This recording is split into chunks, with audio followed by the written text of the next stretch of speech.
the information you need. Turn us on at home, work, and in the car. AM 1300 KGLO.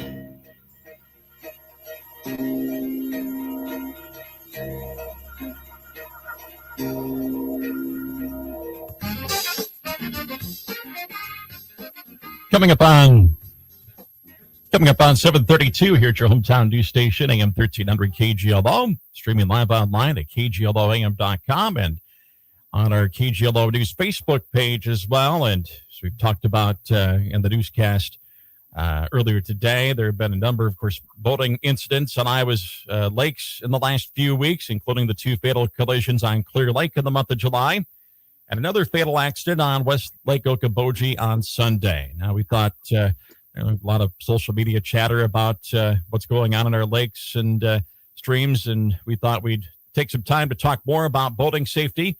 Captain Matt Bruner with the Iowa Department of Natural Resources Law Enforcement Bureau joins us. And Matt, good morning.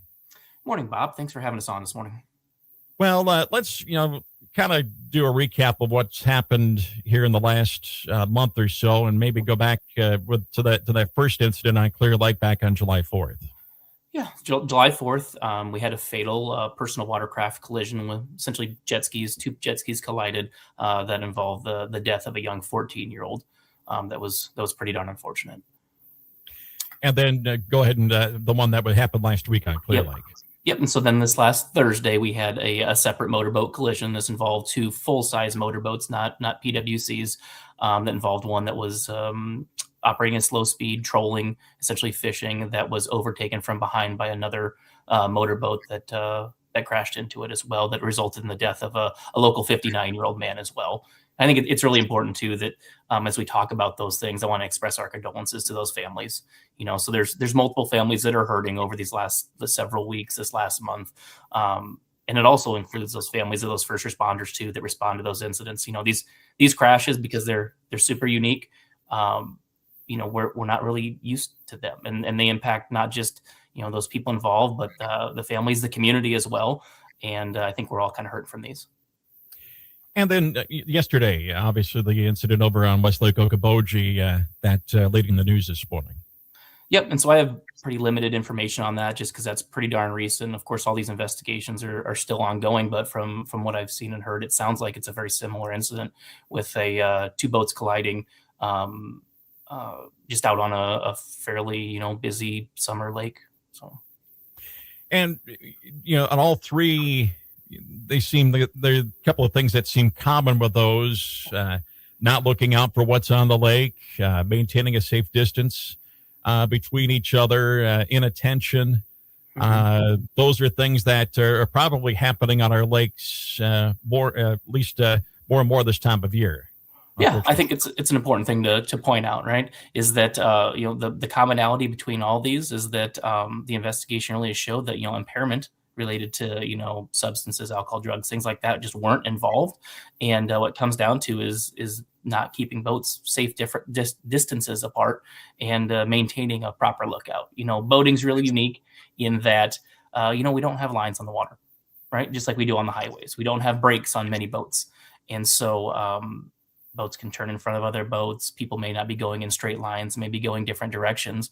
And when you bring on the heat, the summer weather, and it brings out boaters that may not have a ton of experience. It may bring out very experienced ones, and not everybody seems to be on the same page on these things. And so that's why following these boating regulations as to how far to stay apart from other boats, proper speeds, and then equipment and things is going to be so important. Well, maybe talk a little bit more about some of those essential safety rules and best practices here in just a little bit. But how does Iowa rank when compared to other states on safety on our waters? Yeah, so the upper Midwest is pretty darn unique because it's very, very safe. If you look at the U.S. Coast Guard statistics from the most recent year, which is going to be 2024, Iowa ends up ranking as the third safest state in the nation for boating. And that's combining reportable boat crashes and fatalities. Kind of surprise to a lot of people, but the upper Midwest is essentially 9 out of the top 10 safest boating states in the country. It goes probably to the boating culture up here. It probably goes to our seasonality of our boating too. We have a limited boating season. But I think it also goes to, safety regulations, people following those rules. So How do things compare when we're talking about fatal incidents like we've had? yeah, we rarely have fatal incidents. We average about 2 to 3 a year, per essentially the Coast Guard looks at them per 100,000 registered boats. So we have essentially 200,000 registered boats in Iowa. So you're looking at anywhere from 4 to 5 fatalities per year, which the average is double that for the United States. So we're pretty low on fatal crashes and non-fatal crashes as well. To date we have about 21 this year for reportable boat incidents in the state of Iowa. Last year we had 26. In 2024 there were 17. 2023 there were 31. Back in 2022 there were 18. So Iowa does pretty well in low numbers of crashes and reportable incidents. And when I talk about reportable incidents, those are things that are crashes that involve damage over $2,000, personal injury, or any sort of fatality. Let's talk a little bit about your department being on the waters and specifically on Clear Lake. Maybe just talk about how how the lake is patrolled. Yeah, so the DNR has primary jurisdiction on the water related to boating or navigation safety enforcement. So we have 2 dedicated water patrol officers that work mainly through our busy boating season, Memorial Day to Labor Day, give or take some time before and after, in addition to 2 conservation officers that we have assigned to Cerro Gordo County. I jumped on in preparation for this and pulled some numbers, and it looks like these officers spend about 340 or so hours on the water just since Memorial Day weekend. That's physically in patrol boats out patrolling, and that'd be in addition to contacting boaters at ramps and of course maintenance and things like that go along with having a boating enforcement program. The officers stay pretty busy on Clear Lake. Clear Lake's pretty unique, being surrounded by houses and docks. Many people have very, very easy access to the lake, but we of course have a lot of boat ramps as well that bring in outside visitors that don't have a boat on the water. We make a lot of contacts with people, and just looking at the numbers here, and I don't have them from this last weekend, since Memorial Day, hey, there's been about approximately 80 written violations between tickets and warnings, and then probably countless verbal warnings, and then education. And those are things like speaking to people with boat ramps, or observing a violation out in the water and being proactive, stopping, talking to them about that unsafe behavior before these crashes or these incidents happen. Well, let's talk a little bit more about best practices and some safety rules. As once again we're talking with Captain Matt Bruner with the Iowa Department of Natural Resources Law Enforcement Bureau here in your hometown news station KGLO.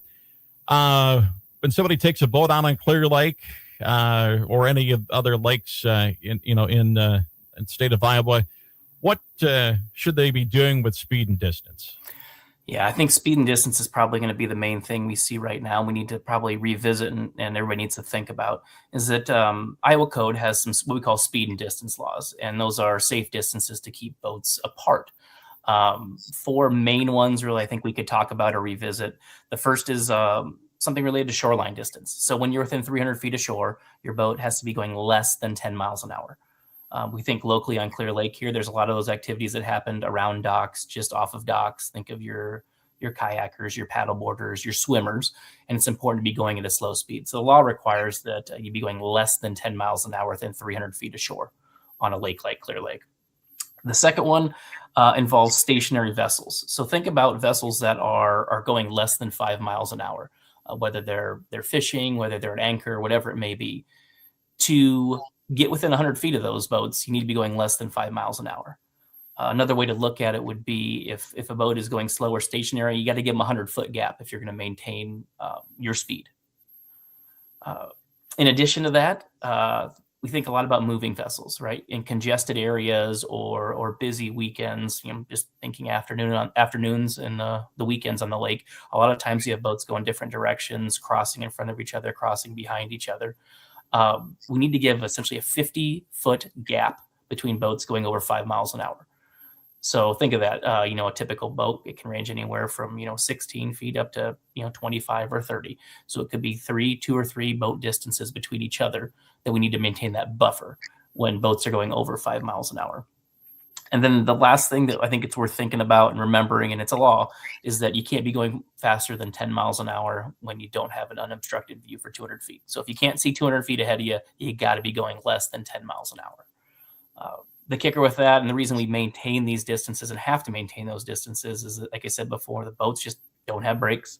There's not lines on the water like the highway is, and there's nothing that keeps people going in a, say, correct direction. So we, of course, have boats going every different direction, and that's why maintaining that proper lookout is going to be so important. And that lookout, obviously, you've got to be looking every direction because you don't know what may be coming up behind you.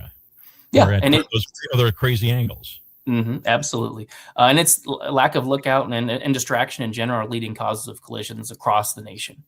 The key is that you don't just look in front of you. I think we all realize that we could be towing, passengers. We could be operating in crowds, and they're coming from every different direction. So having that 360-degree continuous lookout is very important. And if you're unable to maintain that, the key is to lower your speed in those congested areas, right? Keeping it slow gives you reaction time and lets you process what's around you. And I'd also like to say that continuous lookout's not just for the driver. Those passengers also can help out too and look in different directions and say, hey, there's a hazard up here in front of us, or hey, this boat's going this direction. We just can't predict what other boats are doing. So it's so important to maintain that distance. Talk about personal flotation devices. What the rules are for kids and adults. Yeah, I think we're all well aware that life jackets are important when they're on the boats. They're required on boats. Iowa law requires that every boat on the water have a life jacket that's in good condition, serviceable, and fits the intended wearer, and one for every person on board.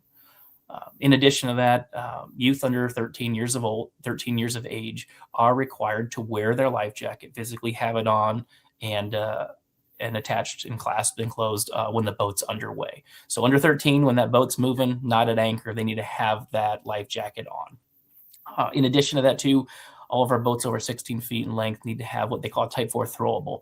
And so that's one of those square seat cushions or a ring buoy that you might see at a pool or something like that, that is designed to be able to throw out to somebody that's in the water, whether they were thrown from the boat, whether they're swimming and they're just having trouble. Having that throwable on board is going to be very important too, and required by law.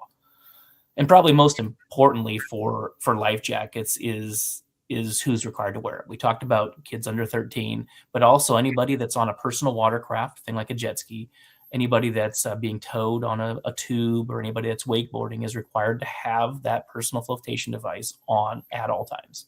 So have it zipped up, have it clasped, and have it on when you're participating in those activities. And I guess the main thing with life jackets, like we've always said, and it's really true, if you don't have that life jacket on, it can't help you. And I was going to ask you, we talked a lot about boats, but you mentioned personal watercraft or jet skis or whatever you want to term them as. What we've went through here in our conversation so far, basically most of that also pertains to those jet skis and personal watercraft, and people may just not be thinking that all of that, covers those jet skis too. Yep. They're considered vessels, just like a kayak, a canoe, a paddleboard, those sort of things. And life jackets are required for all of those. So treated like a vessel. Those jet skis or those personal watercraft, they have a lot of power. They can go fast. They can turn very quickly too. And so that's why the law requires them to have those life jackets physically on when they're operating those. Talk about, I think I've had several people ask, what type of boater education is going on now, or maybe what kind of boater education should be considered for people, adults that are operating those watercraft. Yeah. So Iowa has a boater education requirement. It's for those age 12 through 17. So minors that want to operate a vessel on their own.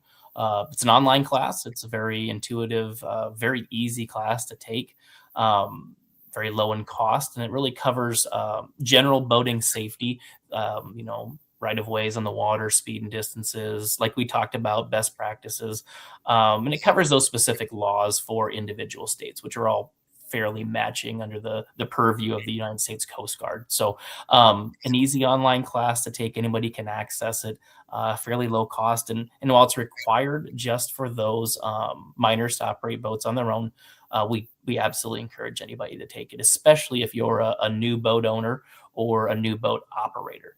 While it may seem intuitive to operate these things, the lack of having brakes on the vast majority of boats makes it very, very different than operating a car on the roadway. So easiest way to access our boating education is just go to iowadnr.gov/boating.